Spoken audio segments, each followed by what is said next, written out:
Choip, choip, choip. Choip, choip, choip. Prepare to take a journey back in gaming DNA to satiate one of our most primal urges, left unfulfilled mostly by modern gaming. It's brick-breaking time! Welcome to Bastard Dracula's castle. That's what they call him. He and Deth have a bit of an issue, but Deth has a hangover. So he resurrected you two epic warriors, Bob and Andy, to deal with Dracula and his soul-stealing ways. Our heroes, stereotypically from the Dark Ages, dressed in the burlap to back it up, and once again I shouldn't judge by appearances, but they seem only moments away from saying dude. Plus Deth made him female for some reason. Bob and Andy come to the conclusion that the best way to defeat Dracula is for Andy to climb inside some sort of ball, while Bob uses a mattress they found as a paddle, then brick-break their way through Dracula's private property. Brilliantly bizarre, scenario achieved, and arguably it's more story and justification than this genre usually gets, even though it doesn't make sense. I mean, most of us know how troublesome it is to move a mattress. In the story mode, there isn't much story. It's relayed via cards in between levels, and the odd static card cutscene. It's funny at times, but it has some really crass moments, where Andy overplays his stereotypic dumb guy persona, or when they dabble in some low-quality sexist jokes. But the story does have merit, if for no other reason than the weird premise mentioned. And it does have some mysterious touches, such as secret levels that can only be reached by collecting keys, and also have their own story segments that relay more info and are missable. Plus, there are multiple possible endings. I don't know how to unlock them, and I have very little interest in unlocking them, but cool. I believe it will take replaying the story, and thus replaying most of the same levels. The game's brick-breaking is fun, but it's not fun, stimulating, or encouraging enough to make me replay it consecutively. But brick-breakers are great in-between games, as I know since I went to high school when cell phones couldn't really handle much else. So those unlockable extra endings are a little bit extra incentive when deciding what game to play in between. The story mode, however, does have these mildly annoying 2D sections where you platform in a game that wasn't really designed for platforming, where you can lose a life to traps, etc., with very loose movement mechanics. But at the very least, it's a cool way of relaying the story. The Brick Breaker gameplay also has kind of a loose feeling, but it's tight enough for it to be fun. And it's definitely tighter than Retro Army's other game I reviewed, Super Trench Attack. You do have extra control over the ball in that you can slow it down and speed it up at will. Presumably because Andy's inside of it, maybe running in the opposite direction than the ball's rolling in sort of a hamster way. Although I didn't use it much because the brick breaking's frantic and I didn't really need it. Usually when I used it, it was to speed up the ball, to make it over fast-flowing streams. The game has delightfully arcadey sound design,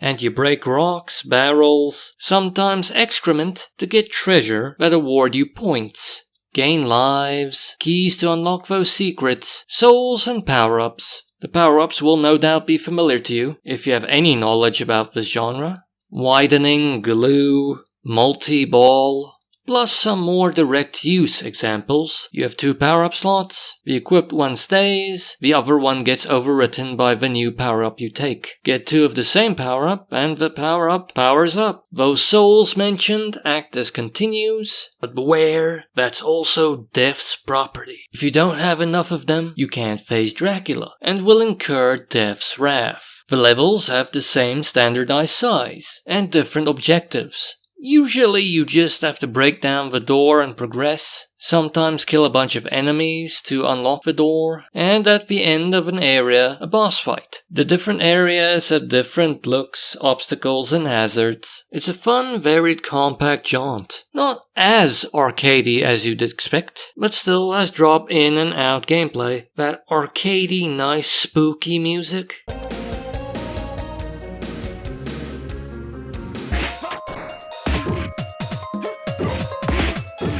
Not that many tracks, but still nice and B-movie-esque. Although perhaps the chimes make it a bit too pleasant to appear in a slasher flick. In keeping with the arcadiness, another nice feature is same screen 2-player, where one of you plays as Bob and Andy, and the other plays as Deth, and has a more direct attack. But it doesn't seem to be controller flexible. It works with an Xbox controller, paired with keyboard and mouse, but the less official types of controller didn't work. They didn't register. And you can create your own levels, but seemingly with only one area's toolset, so probably won't add that much to your game time. Lastly, the visuals. It's pixel art, good visuals, pale color palette. In all fairness, not ambitious visuals, but thematically it works, looks good. Testing the 2-player capabilities as well as the toolset, and cheating Deth and defeating Dracula took me 2 hours, so it's very short and arcadey. But the game is cheap on Steam. 42 Rand full price, 8 Rand 40 on sale. That's 4 Rand 20 per hour of gameplay, which is okay. Perhaps you'll pack some in-between game hours on there. I have yet to do that. And it does have quite a small download size, as it only takes up 114 megabytes on the hard drive, and it works on the Warhorse very well. Stereotypically, it isn't that kid-friendly. It's quite crass, as mentioned, and sometimes it makes some weird sexist claims, and sometimes it's just gross, but some kids can handle it, although in all fairness some might consider this a bit too silly to be offensive in any kind of way, at least usually. And also remember, it does have same-screen co-op for 2 players, but it isn't controller flexible, and I'm guessing playing as Deth with a direct attack is less fun than brick breaking. The game does have some good pixel art visuals. Pale color palette, it's not colorful, and it has a nice Dark Ages style, it works. There's great arcadey sound design, and good arcadey spooky mischievous music. It doesn't have that many tracks. It has good brick-breaking gameplay, but it does have kind of a loose, slidey feel in terms of movement and quality, but it's tight enough. It has kind of a nice story mode presentation, with different styled areas, story, bosses, different hazards, even different endings. 2 routes depending on whether or not you have enough souls to gain entrance. And I believe there's one other route, but I don't know how to achieve it. That might give some of you more incentive to play. It's quite unique in that brick breakers have kind of died out. On the maybe side, the story is a mixed bag and there isn't much of it. It has some moments that I will say are funny, in a crass way, and some moments that are mysterious, but there are also unpleasant ones. Very crass moments, low end and not even funny enough to theoretically act as an argument that it was maybe worth the offense given. I'm probably mostly talking about the sexist stuff here. Also on the maybe side, this game is probably more of an in-between game, unless you absolutely love brick breakers or score chasing. Bled. And experience these 2 rather interchangeable protagonists. Some of the more observant among you might have noticed, even I mixed up their names. Doesn't matter, one's behind a mattress, other one's in a ball, and they're both Deth's thralls. And are the leads in the game with a farting power-up.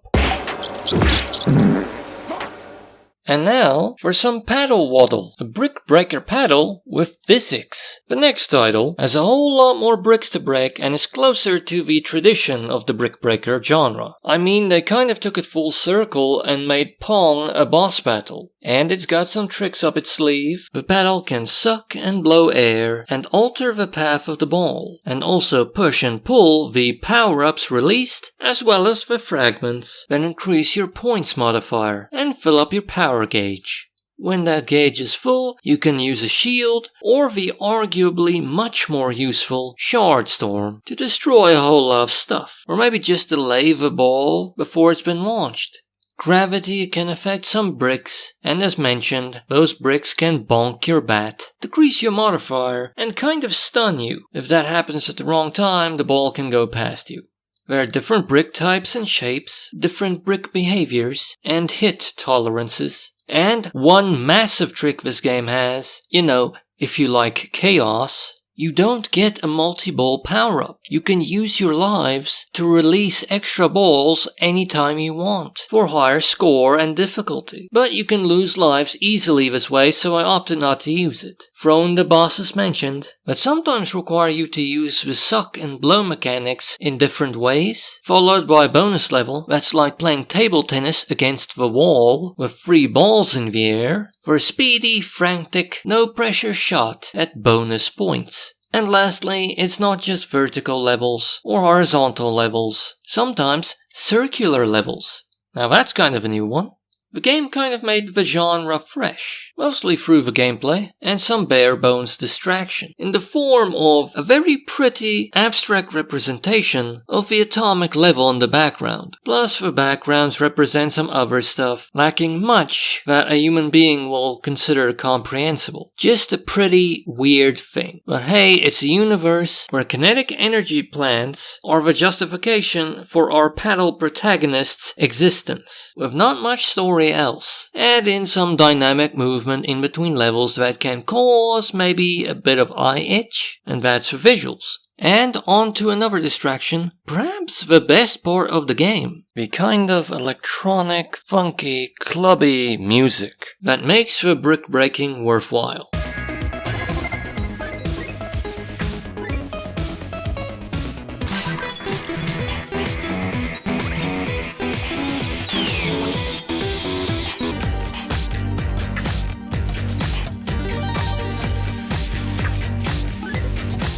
You'll be swaying around breaking bricks in no time. Unlike our previous game, this game's gameplay is far more solid in feel. And quality probably. It has other modes other than the story mode. You know, the mode with almost no story. It has endless mode, where you try and survive endless waves of bricks and get as high a score as possible. Time attack, get the highest possible score within a time limit. A mode that's just the bonus level. Boss rush, and variations on endless mode and time attack mode that are 2-player same screen co-op. I tried one of my less official types of controller on it, as well as one of my Xbox controllers, and neither of them worked, even though it does have settings for controller vibration.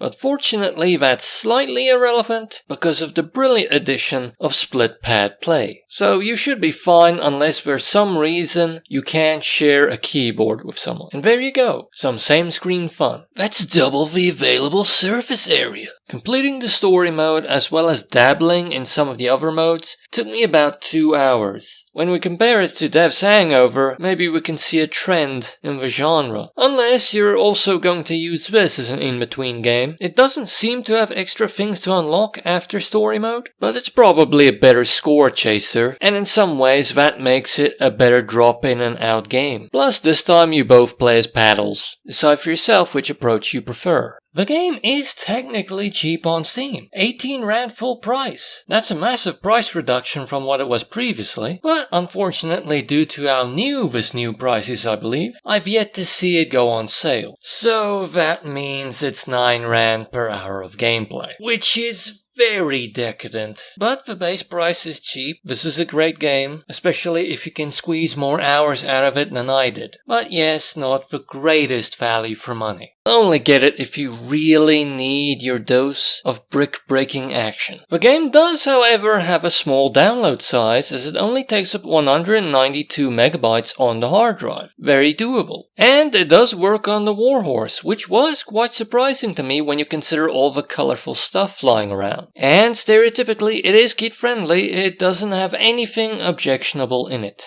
At most, the transitions at times can cause a bit of eye itch.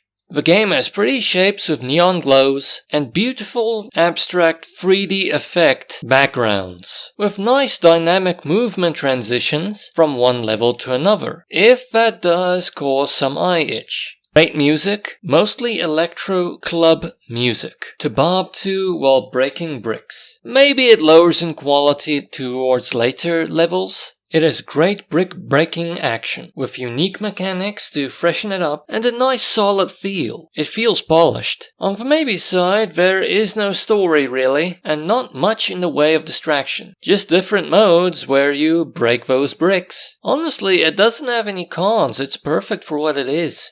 Come on, play it. Experience life as a little kinetic paddle. And never question why this former worker in a kinetic power plant can use what is essentially an energy machine gun.